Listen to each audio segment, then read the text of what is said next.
Okay, family, Hotel Peace, Brother Ron with Black Media Incorporated. Let's talk briefly about why we still need help in fighting against racism. Somebody asked me, do we still need our land? And the number one reason why we still need our land is that we have a divine right to it, especially when most of the European financial institutions finance and make their slaveholders take out insurance on their slaves just to work in the fields. So if our ancestors gave 265 years of their lives through their hard work and toil, and no reparations was given to them or their descendants, who are us, why give their descendants citizenship without justice? That's just like criminalizing a man for 30 years of his life and through DNA evidence finding him innocent, then releasing him without any type of compensation. Now, someone asked me, is it still possible for us to receive reparations? Because it's really not even an issue now. Dr. Claude Anderson has been fighting for it for many, many years. But instead, our people doing the civil rights movement push for jobs and equality, which they should have pushed for reparations.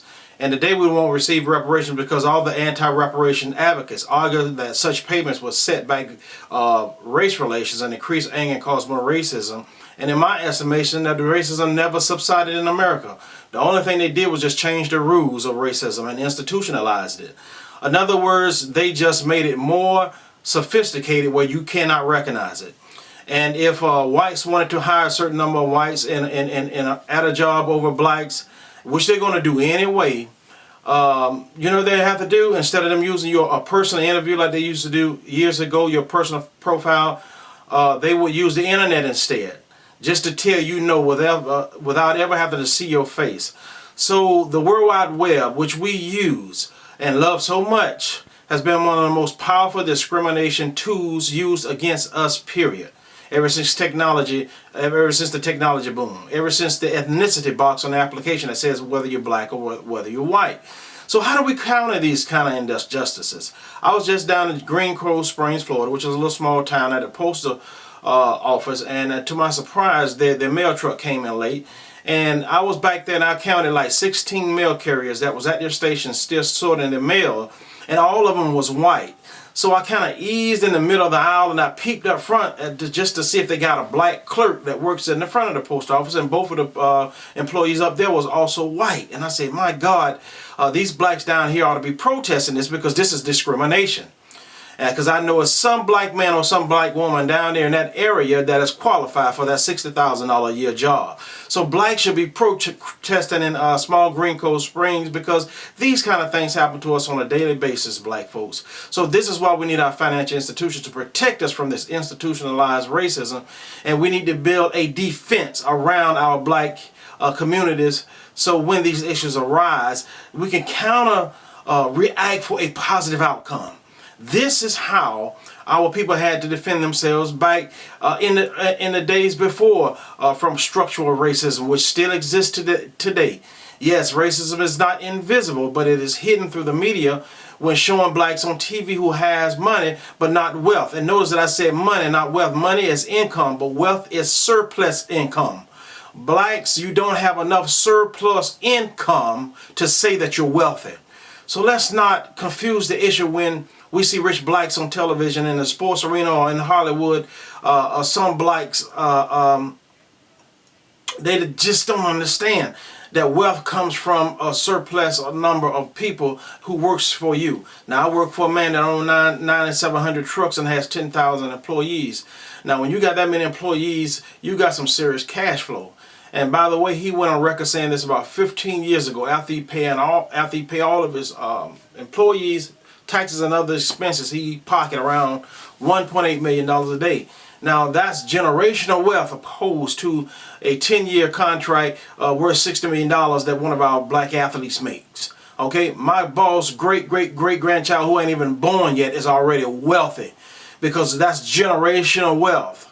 An average black person is working from paycheck to paycheck and then one step away from foreclosure.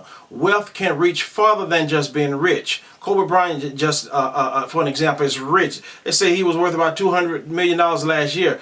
But the owner of the Lakers, Jerry Buss, can pay about 15 to 20 guys $200 million a year. In other words, there's a difference from being in between being rich and being wealthy.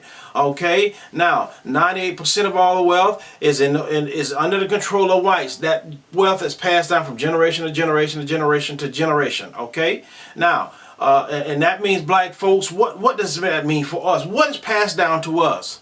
Low income housing, crime, joblessness, I mean, you name it, the negative, because we don't have wealth in our circle. We don't have wealth in our community. Okay, so we got to understand the difference, this importance of us coming together this year, 2012. It's essential. We have no other choice.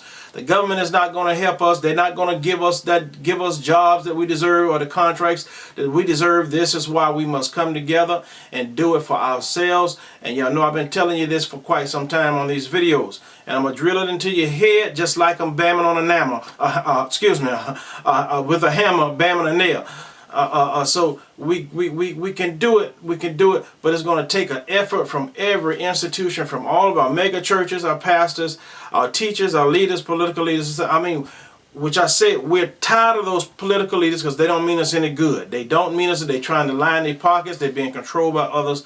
But this time, this year, we're going to become the leaders in our own community, and we're going to set up this action plan all over America. About group economics in black communities. Check out the Andersons, Maggie Anderson and her husband, the Andersons. Google economic empowerment and find out about this black couple that decided to do an experiment for 1 year to spend all their hard-earned money into all black businesses for 1 year. And it's an extraordinary story. When I seen that a couple years ago, I was so glad that the Andersons did that video. So that's a plus for us, for the Andersons. Thank you, because that's what we need to be doing. We need to follow that example. Okay, if it's hard for y'all to come together, wherever you at, black folks, if it's hard for y'all to come together, follow that example. Start learning how, practicing on a daily basis, on a weekly basis when you get paid. Find a black grocery store, find a black cleaners, find black restaurants, find every business that you used to go to in the past. Find you a black person to go spend your money. And if you cannot find those businesses, search a little harder. Okay, you might have to drive a little farther. But anyway, when you spend your money with your own people, guess what? You're helping yourself. Because if you help them grow that business, one day that business might can hire one of your grandchildren. Okay? So listen, black folks, we got to think like that, because that's how other ethnic groups work. We're the only ones that don't work like that. These people hire their own children to inherit their businesses. And that's what we need to be doing. But we can't do it if we don't support our own black businesses. Okay? We can stop a lot of racism because if we come together and do what we're supposed to do concerning us.